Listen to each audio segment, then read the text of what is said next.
Bonjour mes enfants, j'espère que vous allez bien. Cette séance, nous allons aborder une leçon de lecture et c'est la première séance. Là, on va voir un nouveau texte documentaire qui s'intitule Une étoile de mer. Durant tout le premier semestre, nous avons découvert ce type de texte et on a dit que le texte documentaire, c'est un texte qui donne des informations. Et là, puisqu'on est dans une unité qui parle des animaux étranges, bien sûr qu'on va étudier un texte qui nous informera sur un animal qui a une créature bizarre. Parmi les objectifs qu'on doit atteindre à la fin de ces deux séances de lecture, alors lire et comprendre un texte documentaire et construire le sens du texte. Alors avant de suivre avec moi l'explication dans la vidéo, vous pouvez prendre vos livres devant vous pour pouvoir suivre avec moi au fur et à mesure et cela bien sûr facilite la compréhension du texte en utilisant le manuel. Je vais vous donner quelques minutes pour observer tous les constituants de cette page afin de me relever les critères de ce texte. Donc après avoir observé les deux pages, on peut dire que ces deux pages contiennent des illustrations qui représentent des animaux aquatiques. On a ici un animal marin qui est sous forme d'une étoile. On a aussi un titre qui est écrit avec la couleur jaune, une étoile de mer avec un point d'exclamation. Un texte qui est sous forme de parties ou d'une série de phrases, pourquoi pas dire des légendes aussi. Des mots qui sont écrits aussi en gras, qui peuvent jouer un rôle très important pour comprendre le texte. On a aussi l'utilisation des couleurs ou la dominance des couleurs. Et finalement, nous avons la source. On a déjà expliqué pas mal de fois qu'est-ce que ça veut dire la source ou qu'est-ce qu'on trouve dans la source. Donc, on peut trouver le nom de l'écrivain, l'édition, etc. Donc, l'écrivain qui a écrit ce texte documentaire s'appelle Emmanuel Chanu. Voilà donc la première partie de ce texte. Donc, avant de lire cette partie, on doit mettre quelques hypothèses, c'est-à-dire de quoi va parler ce texte, ou il va nous informer sur quoi. Donc, d'après le titre, on peut dire que le texte va nous donner des informations sur un animal qui s'appelle une étoile de mer. Bien sûr, avant de lire ce texte, je vais vous orienter plus ou moins. Je vais vous dire que je vais commencer par la partie qui est à gauche. Après, je vais continuer de lire la partie qui est à droite.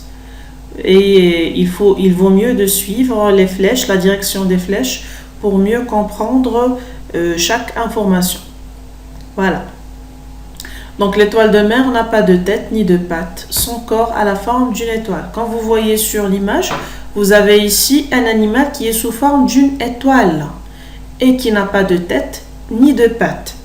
C'est-à-dire, on sait bien que la plupart des animaux ont des pattes, c'est l'équivalent des pieds chez les êtres humains, sauf que cet animal ne contient pas des pattes, mais il contient des bras. Comme vous voyez, il a 5 bras. L'étoile de mer a 5 bras, voilà. Si vous comptez, vous allez trouver 5 bras. Alors de ce côté, c'est son dos. En fait, elle est posée sur son ventre. Voilà, donc le côté qui est en haut, c'est le dos de l'étoile de mer. Et le côté qui est en bas, c'est le ventre. Au bout de chaque bras, l'étoile de mer a un mini-œil qu'on appelle un ocelle. Elle détecte d'où vient la lumière. Alors, au bout de chaque bras, on sait bien que l'étoile de mer a 5 bras. On a déjà dit ça. Et au bout de chaque bras, nous trouvons un petit œil ou un mini-œil qui s'appelle un ocelle. Alors, grâce à cet œil, l'étoile de mer peut voir ou peut détecter la lumière.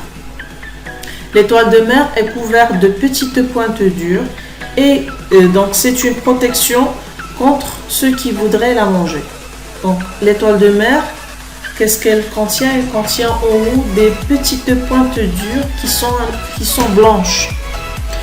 Alors ces petites, c'est comme si on a des boutons qui sont un petit peu durs, ils sont solides. Et c'est grâce à eux que l'étoile de mer est protégée. L'étoile de mer est remplie d'eau qui entre et sort par ici. Cet endroit s'appelle le madréporite. Si vous suivez la direction de la flèche, donc au centre de l'étoile de mer, on a une partie qui s'appelle Le madréporite, c'est à travers cette partie, l'eau peut rentrer et peut sortir. Alors, l'étoile de mer peut bouger ses bras, mais elle ne s'en sert pas pour avancer. C'est-à-dire, elle peut bouger plus ou moins ses bras, mais elle ne les utilise pas pour se déplacer, si on veut dire. Alors, et finalement, on a une question en bas de cette partie du texte. Sais-tu comment l'étoile de mer se déplace? Alors, si on veut dire, donc, je peux vous poser quelques questions juste pour savoir est-ce que vous avez compris un petit peu ce texte. Donc, pourquoi on appelle cet animal une étoile de mer? Donc, tout simplement car elle contient la forme d'une étoile. Alors, quel côté de l'étoile de mer vois-tu sur cette image? Alors, on a déjà dit que le côté qui est en haut, c'est le dos de l'étoile de mer. Alors, à quoi servent les petites pointes sur le dos de l'étoile de mer? Donc, ils sont là pour la protéger, bien sûr, ou les petits boutons blancs. Donc, ils sont là pour la protéger. Qu'est-ce qu'un ocelle? Donc, l'ocelle, c'est une partie qui est au bout du bras de l'étoile de mer. Et c'est un petit œil. C'est un petit œil ou c'est un mini-œil. C'est quoi un madréporite?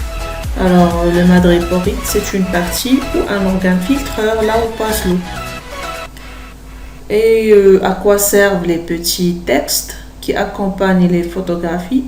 Donc, ils servent à quoi? C'est les jantes qui sont là. Donc, ils servent à expliquer ou à donner des informations qui concernent la photo, bien sûr. Voilà, donc, c'est la fin de cette séance. Et à la prochaine.